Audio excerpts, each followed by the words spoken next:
1,000 injuries of Fortunato I had borne as best I could, but when he ventured upon insults, I vowed revenge. Now, you who so well know the nature of my soul will not suppose, however, that I gave utterance to a threat. At length, I would be avenged. I would not only punish, but punish with impunity. It must be understood that neither by word nor deed had I given Fortunato cause to doubt my good will.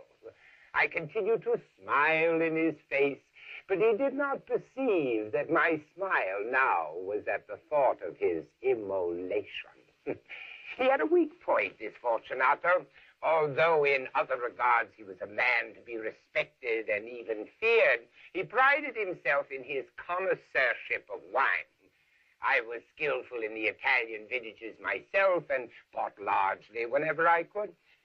It was about dusk one evening during the supreme madness of the carnival season that I encountered my friend. He accosted me with excessive warmth, for he had been drinking much. The man wore the costume of a jester. He had on tights, and his head was surmounted by the conical cap and bells. I was so pleased to see him that I thought I should never have done with wringing his hand. I said to him, "My dear Fortunato, you are luckily met. How remarkably well you are looking today. Oh, I have received a keg of what passes for Amontillado, and I have my doubts." "How?" said he. "Amontillado, a cask? Impossible. And in the middle of the carnival?" "Well, I have my doubts.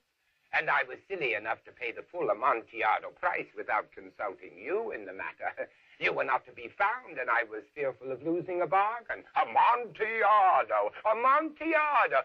"Yes, as you are engaged, I am on my way to meet Lucchesi. If anyone has a critical turn, it is he. He will tell me." "Lucchesi cannot tell Amontillado from sherry. And yet some fools will have it that his taste is a match for your own. Come, let us go to your vaults." "Oh, my friend, no, I will not impose upon your good nature. I perceive you have an engagement, Lucchesi." "I have no engagement. Come."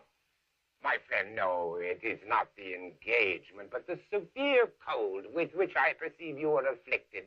The vaults are insufferably damp. They are encrusted with mold." "Let us go, nevertheless. The cold is merely nothing. Amontillado, you have been imposed upon. As for Lucchesi, he cannot distinguish sherry from Amontillado." Thus speaking, Fortunato possessed himself of my arm. I, putting on a mask of black silk and drawing a cape closely about my person, suffered him to hurry me to my palazzo. Oh, there were no attendants at home. They had absconded to make merry in honor of the time. I took from their sconces 2 torches, and giving one to Fortunato, bowed him through several suites of rooms to the archways that led into the vaults. I passed down a long and winding staircase, requesting him to be cautious as he followed. We came at length to the foot of the descent and stood together on the damp ground of the catacombs of the Montresors, my family. The gait of my friend was unsteady, and the bells on his jester's cap jingled as he strode. "Where is the cask?"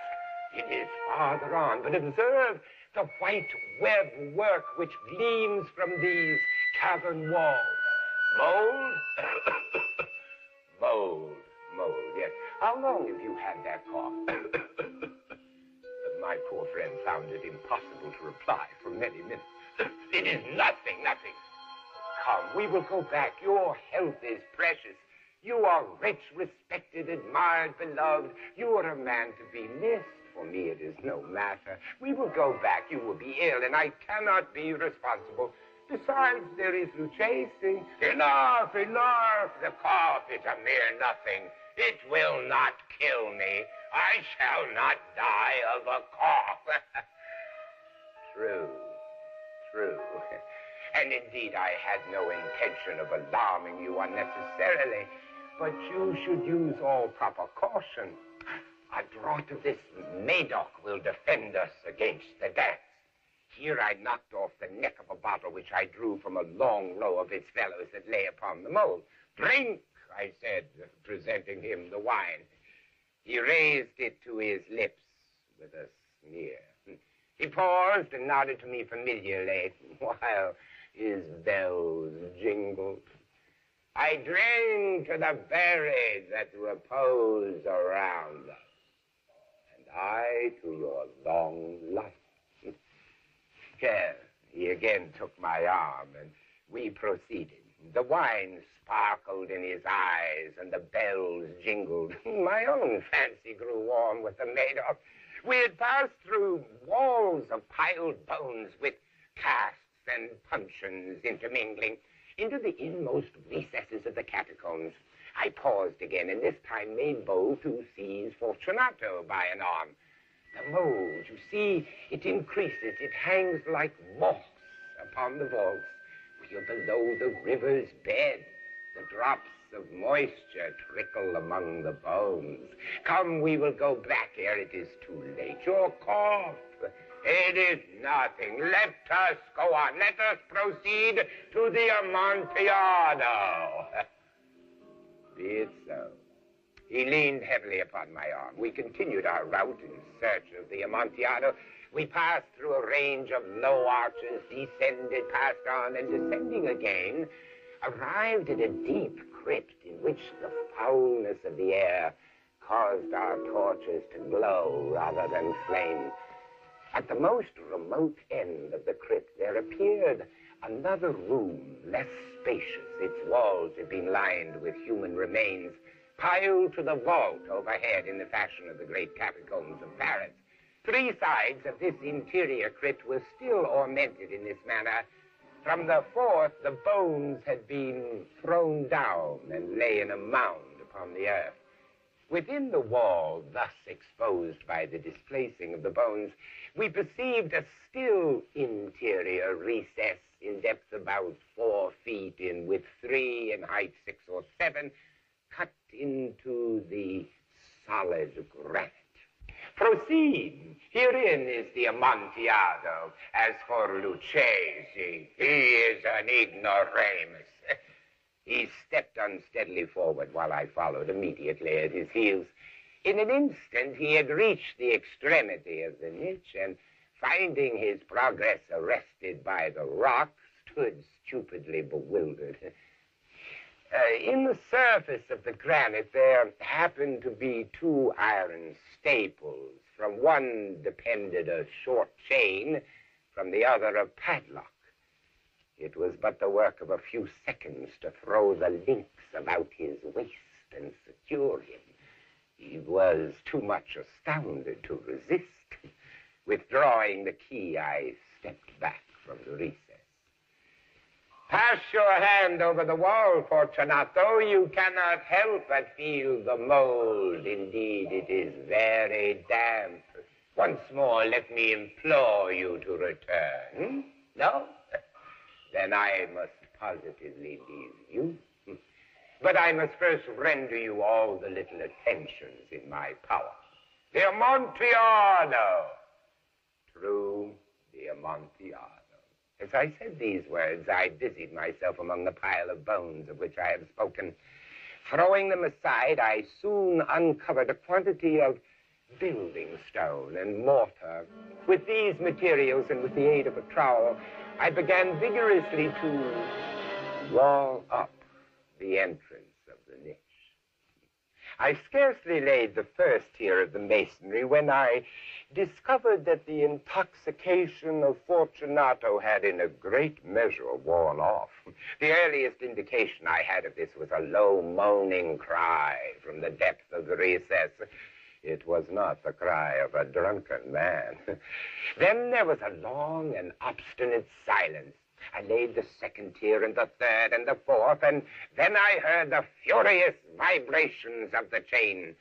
The noise lasted for several minutes, during which, that I might hearken to it with the more satisfaction, I ceased my labors and sat down upon the bones. When at last the clanking subsided, I resumed the trowel and finished without interruption the 5th, the 6th, and the 7th tier.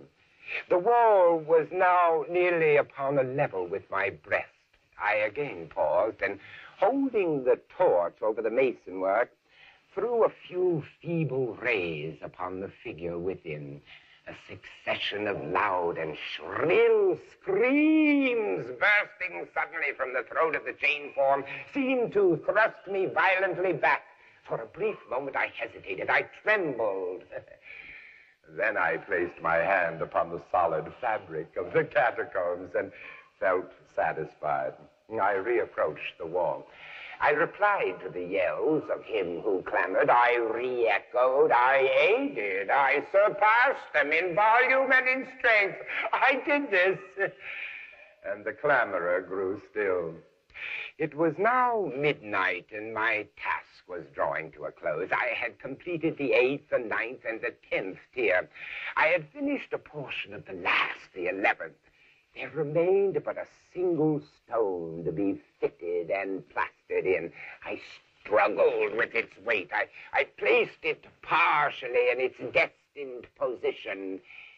But now there came from out the niche a low laugh that erected the hairs upon the back of my neck. A very good joke indeed. An excellent jest. We will have many a rich laugh about it at the palazzo. Over our wine. The Amontillado. Yes,